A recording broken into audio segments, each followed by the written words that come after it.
নমস্কার বন্ধুরা, আজকে যে টপিকটা আমরা ডিসকাস করব সেটা আপনাদের জন্য একটা খুবই ইম্পর্টেন্ট টপিক। তো আজকের টপিকটা হচ্ছে চালান। মানে কখন ট্রাফিক পুলিশ কি কি গ্রাউন্ডসে অথবা কি কি লিগ্যাল প্রসিডিউর ফলো করে আপনার চালানটাকে ইউজ করতে পারে। মানে হচ্ছে কি কি রাইটস আছে ট্রাফিক পুলিশের, আর অ্যাজ এ ভেহিকল ওনার আপনার কি কি রাইটস আছে as according to the motor vehicle act 1988। তো এটাই এই ভিডিওতে আমরা ডিসকাস করব, যাতে ইন ফিউচার আপনারা কখনো রোডে ট্রাফিক পুলিশের কাছ থেকে এক্সপ্লয়েট না হন। তো কিছু কিছু পয়েন্ট আমরা ধরবো আর যে প্রবলেমগুলোকে সলভ করব, যাতে আপনাদের বুঝতে সুবিধা হোক। তো ফার্স্ট হচ্ছে, একটা চালান ইস্যু করার সময় একটা সাবঅর্ডিনেট অফিসার কে পুরো ইউনিফর্মে থাকতে হবে। আর পুরো ইউনিফর্ম বোঝাতে শু টু ক্যাপ, ফুল বেল্ট বলুন, নেম প্লেট বলুন, ক্যাপ বলুন, এভরিথিং ফুল ইউনিফর্মে থাকতে হবে। তবেই সে একটা ভেহিকলের চালান ইস্যু করতে পারে। তাছাড়া যদি ইস্যু করে তো সেটা ইনলিগাল। ঠিক আছে। এরপরে যে হচ্ছে যে পুলিশ কি কখনো গাড়ির চাবি কেড়ে নিতে পারে, এটা কি আমাদের লতে দেওয়া আছে অথবা মোটর ভেহিকল অ্যাক্ট বলে? তো মোটর ভেহিকল অ্যাক্টে এরকম কোনো জায়গায় বলা নেই যেখানে ট্রাফিক পুলিশ আপনার গাড়ির চাবি কেড়ে নিতে পারে। হ্যাঁ, কিছু কিছু এক্সেপশন আছে, মানে কিছু কিছু এরকম গ্রাউন্ড আছে যে ক্ষেত্রে কেড়ে নিতে পারে।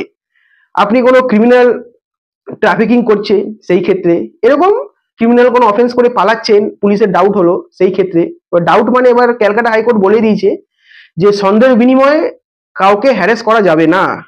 ট্রাফিক পুলিশের সোজাসুজি একটা ওয়ার্নিং দিয়ে দিয়েছে আমাদের ক্যালকাটা হাইকোর্ট, যে সন্দেহের বিনিময়ে কাউকে ধরাও যাবে না, কাউকে হ্যারাসও করা যাবে না অন রোড। তো এই ক্ষেত্রে কিছু কিছু গ্রাউন্ডস থাকে যে ক্ষেত্রে চাবি কেড়ে নিতে পারে, কিন্তু অ্যাজ নর্মালি কখনো পুলিশ আপনার গাড়ির চাবি কেড়ে নিতে পারে না। ঠিক আছে। এইবার হচ্ছে যে থার্ড পয়েন্টটা, সেটা হচ্ছে যে কোন র্যাঙ্কের পুলিশ মিনিমাম যে একটা গাড়ির, সে 4 হুইলার হোক অথবা 2 হুইলার হোক, একটা চালান ইস্যু করতে পারে। তো সেটা হচ্ছে আমাদের section 132 subsection 1 of Indian motor vehicle act 1988 এ বলা আছে যে মিনিমাম অ্যাসিস্ট্যান্ট সাব ইন্সপেক্টর এর নিচে কোনো পুলিশের কর্মী না কোনো গাড়িকে দাঁড় করাতে পারে আর নাহি চালান ইস্যু করতে পারে। আমি আবার রিপিট করছি যাতে আপনাদের বুঝতে সুবিধা হোক।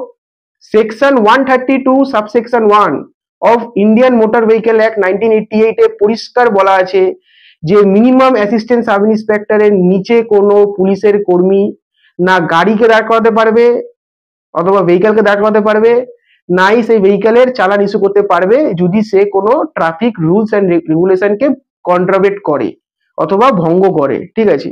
তো এটা ক্লিয়ার হয়ে গেল। এবার আপনাদের মাইন্ডে একটা ডাউট আসছে যে বিশেষ করে ওয়েস্ট বেঙ্গলে যে ব্লু কালারের যারা থাকে ভলেন্টিয়াররা, তাদেরকে দেখা গেছে অনেকবার না কি করতে, না গাড়ির চালান ইস্যু করতে অথবা গাড়িকে দাঁড় করানোর ক্ষেত্রে এদেরকে দেখা গেছে। তো ইন কেস যদি আপনাদের সাথে এরকম কোনো রোডে হয়, আমার সাথে হয়েছিল, আমি এই জন্য আপনাদেরকে বলছি, এরকম যদি আপনার সাথে কোনো রোডে হয় যে ব্লু কালার যে ড্রেস পরে যাদেরকে বলা হয় সিভিক ভলেন্টিয়ার, তারা যদি আপনাদের গাড়ি কখনো দাঁড় করায় অথবা কোনো চালান ইস্যু করে, তো that is fully illegal as per motor vehicle act 1988 as per law. তো সেই ক্ষেত্রে আপনারা কি করবেন? তো আপনাদের কাছে রাইটস দেওয়া আছে, হাইকোর্টও বলে দিয়েছে যে আপনারা না কি করতে পারবেন, যদি কোনো পুলিশ অফিসার অথবা কোনো এরকম কোনো ভলেন্টিয়াররা যদি আপনাদেরকে রোডে হ্যারাস করে অথবা এক্সপ্লয়েট করার চেষ্টা করে, তো আপনাদের কাছে ফুল রাইটস আছে যে আপনারা ভিডিও করতে পারবেন। আপনারা ভিডিও করবেন, সেই ভিডিওগ্রাফিটা নিয়ে আপনারা ওই জুরিসডিকশনে পুলিশ স্টেশনে গিয়ে কমপ্লেন জানাতে পারবেন। এইবার মেন যে কোশ্চেনটা আসছে যে ওই পুলিশ তো এই পুলিশ স্টেশনের পুলিশ, সেই ক্ষেত্রে আমরা কি করব? তো আপনারা ওই ভিডিওটাকে ওয়েস্ট বেঙ্গল পুলিশ অথবা যেই রেসপেক্টিভ স্টেটের পুলিশ আপনাকে ধরেছে সেই পুলিশের অফিসিয়াল ওয়েবসাইটে আপনি ওটাকে ট্যাগ করতে পারেন। তাতেও যদি কাজ না হয় আপনি এসপি কে মেল করতে পারেন। তাতেও যদি কাজ না হয় তাহলে আমরা কি করতে পারেন না, আপনারা 175 সাবসেকশন 3 অফ বিএনএসএস এর আন্ডারে আপনি কোর্টেও ম্যাজিস্ট্রেটের কাছেও কমপ্লেন জানাতে পারেন যে স্যার এই যে ম্যাজিস্ট্রেট বাবু এই ক্ষেত্রে মোটর ভেহিকল অ্যাক্ট পুলিশ কন্ট্রাভেট করেছে আর এই ভাবে আমাকে হ্যারাস করেছে, যেটা লতেও দেওয়া নেই আর মোটর ভেহিকল অ্যাক্টে তো কোথাও দেওয়া নেই। তো আপনাদের আজকের থেকে ডাউটটা ক্লিয়ার হয়ে গেল যে পুলিশ কে যখন চালান কাটবে অথবা চালান ইস্যু করবে তো আপনারা কি কি জিনিস ফলো করবেন। প্রথমত, যে পুলিশ চালানটা কাটবে তাকে মিনিমাম অ্যাসিস্ট্যান্ট সাব ইন্সপেক্টর র্যাঙ্কে হতে হবে, মানে 1 স্টার। তার নিচে যদি কোনো পুলিশ কর্মী চালান কাটে তো ডাইরেক্টলি নয় আপনারা ভিডিওগ্রাফি করবেন, অ্যাজ এ ভেহিকল ওনারও করতে পারে অথবা তার সাথে যে আছে সেও করতে পারে। ভিডিওটা করে সোজা গিয়ে পুলিশ কমপ্লেন করবেন, অথবা আপনি এই অ্যাডিশনাল এসপি অথবা এসপি কেও কমপ্লেন জানাতে পারেন। বাই থ্রু মেল, যদি আপনারা যেতে না পারেন আপনারা মেলেও জানাতে পারেন।